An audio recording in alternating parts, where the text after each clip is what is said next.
বন্ধুরা আপনারা সবাই ভালো আছেন। আজকে আমি চলে এসেছি নতুন একটা ভিডিও নিয়ে।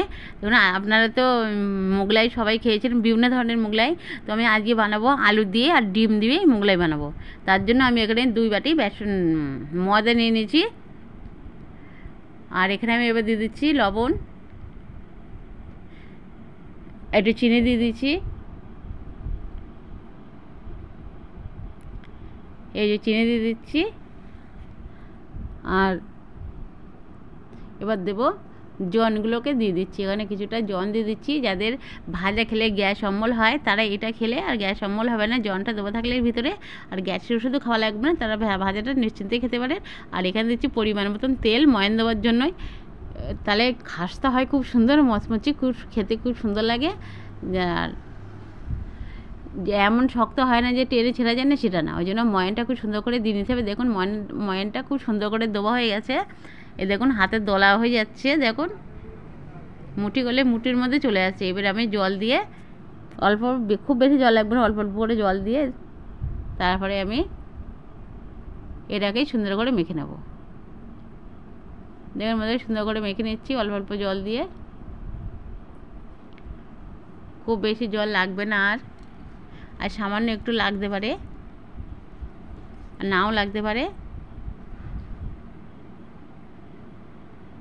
এতে জল লাগবে না। এবার সুন্দর করে আমি এটা মেখে নেব। তো মাখা হয়ে গেছে বন্ধুরা। এবার আমি হাতগুলো নাড়িয়ে নাড়িয়ে দেখাচ্ছি। এবার আমি এটা ফেলে দিয়ে ঢেকে দেবো। আর এবারে বাকিটা রান্নাঘরে গেছি, কড়া বসিয়ানো ছিল, কড়াইতে তেল দিয়ে গরম করে নিয়েছি তেলটাকে। আর এবারে আমি 3টে ডিম ভেঙে নিয়েছি বাটিতে, তেলে একটুখানি লবণ দিয়ে দিয়েছি। আর এই ডিমগুলো কড়াইতে ঢেলে দিচ্ছি। কড়াইতে ডিমগুলো দিয়ে এবার সুন্দর করে করতে হবে। প্রথমে আমার তেলটা দেবো, বেশি হয়ে গেছে বন্ধুরা, এতটা তেল লাগে না। যাই হোক, তেলে একটু অল্প দিলে ডিমগুলো ভাজা যায় ভালো। মেলা তেলে তো ডিমগুলো তুলে নেওয়ার সমস্যা হবে, তো সেই কারণেই আমি এখন ডিমগুলো বেশ খুন্তিতে ভালো করে নাড়িয়ে কুসুম টুসুমগুলো করে দিচ্ছি, ঘেঁচে দিচ্ছি। যে যখন আলু দিয়ে আর ডিম দিয়ে মোগলাই বানাবো, তা আমি ডিমগুলো ঠিক এইভাবে নিচ্ছি। আর এইভাবে গুঁড়ি গুঁড়ি করে নিলে তাহলে আলুর সাথে সুন্দরভাবে মিশে যাবে। মিশে যাওয়ার পরে ওটা আমি যখন পুরটা বানিয়ে দেবো তখন খুব সুন্দর হবে বন্ধুরা। তা আমরা তো পেঁয়াজ রসুন টসুন দিয়ে বিভিন্ন ধরনের সময় বিভিন্ন কিছু বানাইতে, আজকে আমি পেঁয়াজ রসুন ছাড়াই বানাবো। তো আমি সে মোগলাইটাতে দেখুন কত সুন্দর, আবার খেতেও হবে বন্ধুরা। তো এখানে আমি ডিমগুলো বেশ সুন্দর করে ভাজে করে নিচ্ছি, সাদা অংশগুলো চেপে চেপে দিচ্ছি, তারপরে কুসুমগুলো ভেঙে ভেঙে দিচ্ছি, তাহলে সব গুঁড়ো গুঁড়ো হয়ে যায়। আর এক জায়গায় না পড়ে, সবার সাথে মিশে যায়, গিয়ে সবটা যেন সমানভাবে হয়ে যায়। আমি এখানে 3টে ডিম দিয়েছি, আপনারা চাইলে একটা দিতে পারেন, 2টো দিতে পারেন, বা 4টেও দিতে পারেন। তো আমার ঘরে 3টে ছিল, আমি আপাতত 3টে দিয়ে দিয়েছি। আর এর চেয়ে বেশি লাগে না। আর এবার প্রায় আমার ডিমগুলো ভাজি হয়ে গেছে। এবার আমি ডিমগুলোকে তুলে নেব। তো ডিম তেলটা যেখানে অনেকটা বেশি হয়ে গেছে বন্ধুরা, ওই জন্য তেলেতে ছেঁকে ছেঁকে তুলতে হবে। তার জন্য আমি খুন্তি দিয়ে চেপে চেপে আমি ডিমগুলোকে সব তুলে নিচ্ছি। আর কিছুটা কুচো কুচো ডিম এখনও রয়ে গেছে, তা কুচো ডিমগুলো রয়ে গেছে, পটপট করে ফুটিয়ে আসছে। আর এখানে আমি আর কিছুটা জল নিয়েছি, ফোড়ন দিয়ে দিচ্ছি। এতে কালো জিরে দেবো না, যেখানে আমি মোগলাই বানাচ্ছি। তো মোগলাই বানাতে গেলে তো সেখানে কালো জিরে দেওয়া যায় না, ওই জন্য আমি জন দিয়ে দিলাম, জনটা ফোটন দিলাম। আবার জনটাই ওই ডোটা যখন মেখেছি তখন দিয়েছি। আর আমি পুরটা করার সময় ওই জন্য একটু ফোটন দিয়ে দিলাম, দিয়ে ভালো করে সুন্দর করে নাড়া দিয়ে ভেজে নিচ্ছি। আর এবারে আমি কিছুটা আলু সিদ্ধ করে হাত দিয়ে বেশ একটু মেখে মেখে রেখেছিলাম, মানে সেই আলুগুলো আমি খোসা ছাড়ানো ছিল, সেই আলুগুলোকে আমি এবারে কড়াইতে দিয়ে দিচ্ছি। সুন্দরভাবে নাড়াচাড়া দিয়ে ভাজা ভাজি করে নেব। সুন্দরভাবে নাড়াচাড়া দিয়ে ভাজা ভাজি করে নিচ্ছি। কিছুটা বেশ নাড়াচাড়া দিয়ে করে নেওয়ার পরে তারপরে আমি আর লঙ্কাগুলো এবার ওই মাঝখানে দেবো বন্ধুরা। যদি প্রথমে তেলের ভিতরে আমি লঙ্কাগুলো দিতাম, তাহলে কিন্তু লঙ্কার ওই কাঁচা লঙ্কার দানাগুলো পটপট করে ছিটকে এসে গায়ে চলে আসতো বন্ধুরা। সেই জন্যই আমি লঙ্কাগুলো শুধু তেলে দিলাম না। আমি আজ যদি পেঁয়াজ দিই, পেঁয়াজের সাথে হলে দিলে এতটা সমস্যা হতো না। ওই জন্য আমি আলু দিয়ে কিছুটা নাড়াচাড়া করে নিয়ে তবে দিচ্ছি। আর এই পুর যখন বানানো হবে তখন কিন্তু খুব বেশি তেল দিলে কিন্তু ভালো লাগবে না। ওই তেলটা তাহলে ভিতরে ব্যাধ মতন করবে, পুরটা কেমন একটা হয়ে যাবে। যতটা একটু কম তেল দিয়ে সুন্দরভাবে এটা বানানো যায় ঠিক সেইভাবে করতে হবে। ওই জন্য আমি ওই ডিম ভাজা তেলের মধ্যে আর কোনো তেল দিলাম না। এবার আমি দিয়ে দিচ্ছি হলুদ, পরিমাণ মতন হলুদ দিয়ে দিচ্ছি। আর ওই জন্যই তেল তেল থাকলে কেরম বেঁধে বেঁধে করবে, দুটো ভালো লাগবে না। আর দিয়ে দিচ্ছি লঙ্কার গুঁড়ো, লঙ্কাতে আমি কিছুটা দিয়ে দিয়েছি কুচিয়ে, আর কিছুটা দিয়ে দিলাম। এবার দিচ্ছি একটু লবণ। সব কিছু দিয়ে আবার সুন্দর করে নাড়াচাড়া দিয়ে নিয়ে একটু করে নিয়ে তারপরে আমি ডিমগুলোকে এতে দিয়ে দেবো। দিয়ে ভালো সুন্দর করে ভাজি ভাজি করে নেবো। যত সময় হলুদ দিয়েছি, তারপরে ওই লঙ্কাটা দিয়েছি গুঁড়োটা, যত সময় কাঁচা একটা গন্ধ থাকবে হলুদের, তত সময় আমি নাড়াচাড়া করে সুন্দর করে ভাজি করে নেবো।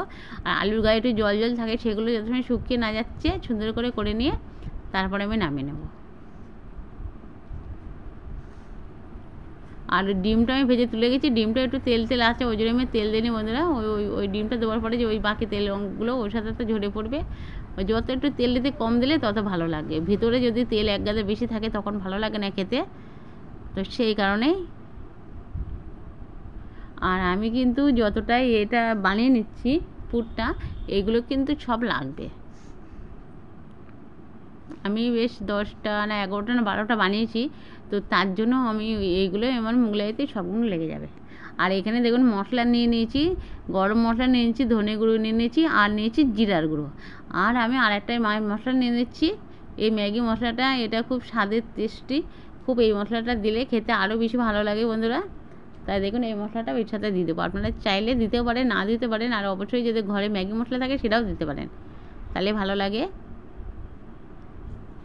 এর জন্য আলাদা মশলা বানাতে হয়, কিন্তু আমার ঘরে বানানো ছিল বলে আমি সেইগুলো দিয়ে দিচ্ছি। আর 1 প্যাকেট ওই মশলাও দিয়ে দিলাম। এটা খেতে আরও দ্বিগুণ বেড়ে যাবে। ওই যে ম্যাগি মশলাটা যদি আপনারা দেন তাহলে আলু অনেক ভালো লাগবে খেতে। স্বাদের রাজা, যে তরকারিতে দিলেই স্বাদ বেড়ে যায়, অনেক ভালো লাগে খেতে। সুন্দর একটা গ্রান গন্ধ নিয়ে আসে ও। তো এটা দিয়ে সুন্দর করে নাড়াচাড়া দিয়ে ভাজি ভাজি সুন্দরভাবে মশলাগুলো মিশে যাবে সবাই সাথে গিয়ে, সুন্দরভাবে মেশার পরে তারপরে আমি এটাকে নামিয়ে নেব। এক জায়গায় লবণ দলাই থাকবে, ওই যে লঙ্কা গুঁড়ি দলাই থাকবে, মশলা দলাই থাকবে, সেইভাবে দিলে তো ভালো লাগে না। ওই জন্য সুন্দরভাবে মাখানো আমার ওটা বানানো হয়ে গেছে, নামিয়ে নিয়েছি। আর এইবার আমি এটা ঢাকা দেওয়া ছিল। দেখুন কতটা নরম সাফ হয়ে গেছে, হাত কেমন হয়ে যাচ্ছে। তো আর একটু আমি সুন্দর করে একটু মেখে নেব।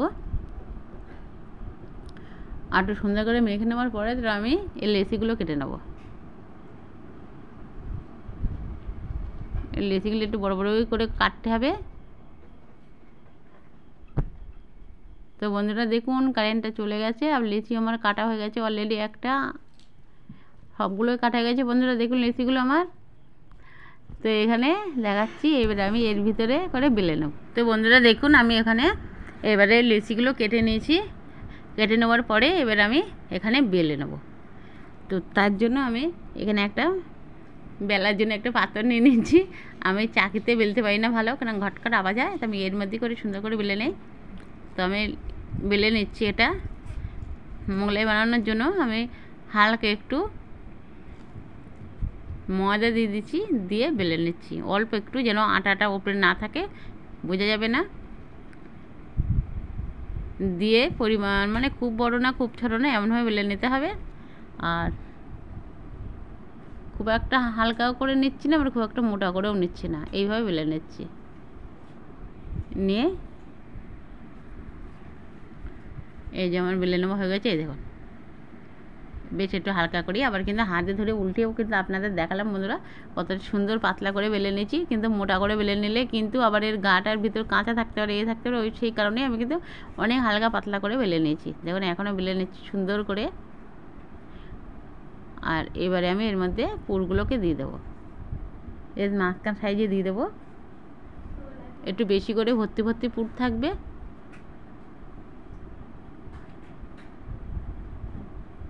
ঠিক মাঝখানে সুন্দর করে সাজিয়ে দিয়ে দেখুন একদম পরোটার ভিতরে পুর ভর্তি থাকবে, না আলু আর ডিম দিয়ে এটা এইভাবে ভর্তি থাকবে। এবার এটাকে আমি 4 সাইড দিয়ে ভাঁজ দিয়ে দেবো। দেখুন এইভাবে তুলে দিচ্ছি, এই পাশ দিয়ে এই পাশ দেবো, এইভাবে তুলে দিলাম। দিয়ে এবারে আমি ওটা সমান করে 2 পাশে একটু জল লাগিয়ে নিতে হবে। জলটা যেন অপেক্ষা করছে, একটু জল আনতে একজনকে পাঠিয়েছি, টেবিলে নিতে মনে নেই, আসলে তারপরে লাগাবো ওইভাবে। ওই জন্য একটু অপেক্ষা করছি।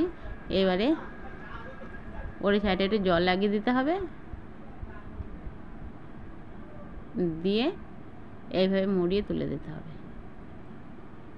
দুই পাশ দিয়ে ঠিক চৌকো করে হবে এইভাবে।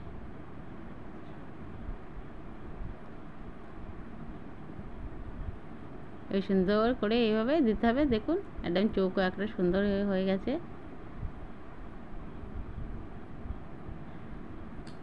এবারে আমি একটুখানি ময়দা দিয়ে সামান্য একটুখানি ওর ওপর দিয়ে বেলন দিয়ে একটু চেপে চেপে একটু বেলে নিয়ে আবার একটু করে দিলাম, যে সব জায়গাটা সুন্দরভাবে লেগে গেছে। দেখুন একটা বানানো হয়ে গেছে, কতটা সুন্দর হয়েছে। এই দেখুন, এবারে একটা প্লেটে তুলে রাখবো, রেখে আরও একটা বানানো আপনাদেরকে দেখাচ্ছি। আর তারপরে বাকিগুলো আমি এইভাবে বানিয়ে নেব। এই দেখুন আরও একটাই আমি বেলে নিয়েছি, নিয়ে আবার এই পুর দিয়ে দিচ্ছি।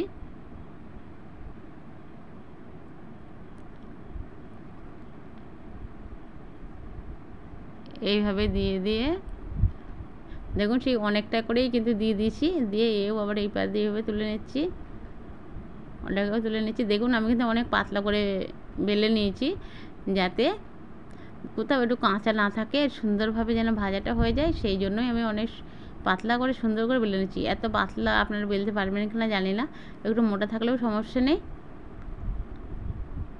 আর ঠিক এইভাবে মুড়িয়ে এটা দিয়ে দিলাম, দিয়ে আবার একটু বেলন দিয়ে সামান্য একটু উপর দিয়ে একটুখানি চেপে মতন দিলাম, খুব জোরে না, আলতোভাবে একটু বেলনটা একটু ঘুরিয়ে দিলাম,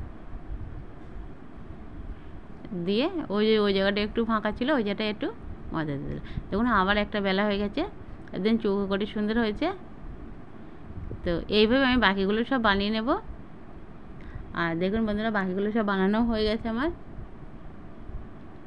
দুটো প্লেটে আমি তুলে নিয়েছি, একটা এতে তুলে নিয়েছি, একটু বড় করে বানিয়েছি। আর বাকিগুলো এই যে এবার আমি রান্নাঘরে ভাজতে চলে যাব।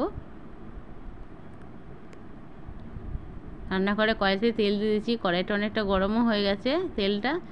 এবারে আমি এতে মোগলাইগুলোকে দিয়ে দিচ্ছি। আর মোগলাই তো বড় জিনিস, ওই জন্য একটার বেশি একসাথে দিয়ে ভাজা যাবে না বন্ধুরা। তো এখানে আমি দিয়ে এবারে একটু ওই পিঠটা হওয়ার পরে তাই উল্টে দেবো। দিয়ে দেখুন বন্ধুরা, তেল একটু কমিয়ে দিয়েছি, বেশি তেল দিয়ে একটা একটা করে ভাজবো, তো ওই জন্য খুব বেশি তেল দিইনি। আমি তেল প্রথমে অনেক দিয়েছিলাম, পরে কমিয়ে নিয়েছি।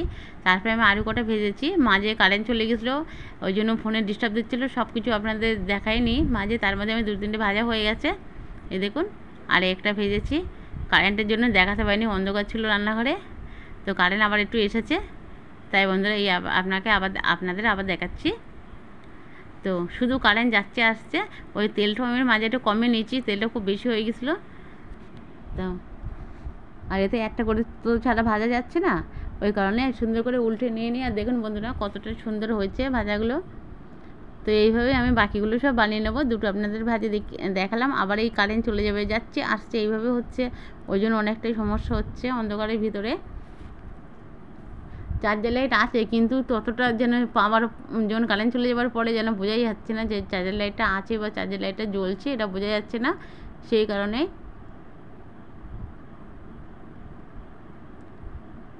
ওই জন্য আমি হচ্ছে না 3টে ভাজা হয়ে গেছিলো, আপনাদের দেখাতে পারিনি, কারেন্ট ছিল না, ওই জন্য আবার এই দুটো আপনাদেরকে দেখাচ্ছি। আর বাকিগুলো তো এইভাবে একইভাবে বানিয়ে নেবো। আর এটা তো অনেক সহজ, আপনারা একবার দেখলেই শিখে যাবেন, পারেন অনেকেই সবাই। কিন্তু যারা একদম নতুন কখনো করেননি তাদের জন্য অনেক সহজ, তারা একবার দেখে গেলেই তো শিখে যাবেন। রুটি তো বানাতে সবাই পারে বন্ধুরা, ঠিক সেইভাবে বেলে নিয়ে বানানোটা অনেক সহজ জিনিস, আমি দেখিয়ে দিচ্ছি আপনাদেরকে। তো এইভাবে বানিয়ে নিলে দেখবেন বন্ধুরা কতটা সহজে বাড়িতে মোগলাই বানিয়ে খাওয়া যায়। বন্ধুরা বাজার থেকে কিনে এনে খাওয়ার চেয়ে বাড়িতে বানিয়ে খাওয়া মোগলাইটা কিন্তু অনেক ভালো, অনেক মজা লাগে খেতে। তো এইভাবে যদি বানিয়ে একবার আপনারা খেয়ে দেখেন তাহলে দেখবেন আর বাজারতে কিনে খেতে ইচ্ছাই করবে না, মনে হয় যেন বাড়িতে বানিয়ে সবাই মিলে খায়। আর কত অল্প টাকায় অল্প সময়ে কতগুলো মোগলাই বাড়িতে বানিয়ে খাওয়া যায়। আর আমি বাজার থেকে একটা মোগলাই কিনে আনলেই তো 50-60 টাকা নেয়, আর তাতে কতগুলো থাকে, অল্প একটু থাকে মোগলাইটা হয়। তো তার দেখুন বন্ধুরা আমার সব মোগলাইগুলো বানানোও হয়ে গেছে। দেখুন আমি একটু প্লেটে সাজিয়ে দিয়েছি, একটা করে সাজাই নিয়ে একটু এইভাবে সাজিয়ে দিয়েছি বন্ধুরা। তো দেখুন কতটা সুন্দর লাগছে, কতটা ভালো লাগছে দেখতে বন্ধুরা, আপনাদেরকে দেখাচ্ছি। তো এইভাবে আমি তো বাইকগুলো বানিয়েছি। তো অবশ্যই করে যদি আপনাদের ভালো লেগে থাকে অবশ্যই করে লাইক কমেন্ট শেয়ার সাবস্ক্রাইব অবশ্যই করে দেবেন বন্ধুরা। আর বেশি বেশি করে একটু শেয়ার করে দিন। আর আপনারা তো সবসময় ভিডিওটা দেখেন বন্ধুরা, তবু একটু লাইক দেন না, একটু কমেন্ট করেন না, একটু শেয়ার করেন না, প্লিজ এগুলো করে দিন। আর কোনো বন্ধু তো আমার চ্যানেলে নতুন এসে থাকে এখনও পর্যন্ত আমার সাবস্ক্রাইব করে নিন, তো অবশ্যই করে সাবস্ক্রাইব করে দেবেন, তাহলে আমার নিত্য নতুন রান্নাগুলো আপনাদের কাছে সবার আগে পৌঁছে যাবে। আর আপনারা সবাই ভালো থাকবেন, সুস্থ থাকবেন। আজকে কিন্তু আমি একটা মোগলাই ভেঙে দেখাচ্ছি বন্ধুরা। এর ভেতরে দেখুন কত সুন্দর পুড়ে ভরা আর কতটা সুন্দর নরম সফট, দেখুন টানলে সাথে ছিঁড়ে চলে আসছে। আর পুরে ভর্তি ভিতরটা দেখুন বন্ধুরা কতটা ভালো হয়েছে, লোভনীয় হয়েছে। তো অবশ্যই করে আপনারা বাড়িতে একবার বানিয়ে কমেন্টে আমাকে জানাবেন যে কতটা ভালো হয়েছে, সুন্দর, কতটা খেতে সুন্দর হয়েছে। অবশ্যই জানাবেন। সবাই ভালো থাকবেন, সুস্থ থাকবেন, টাটা।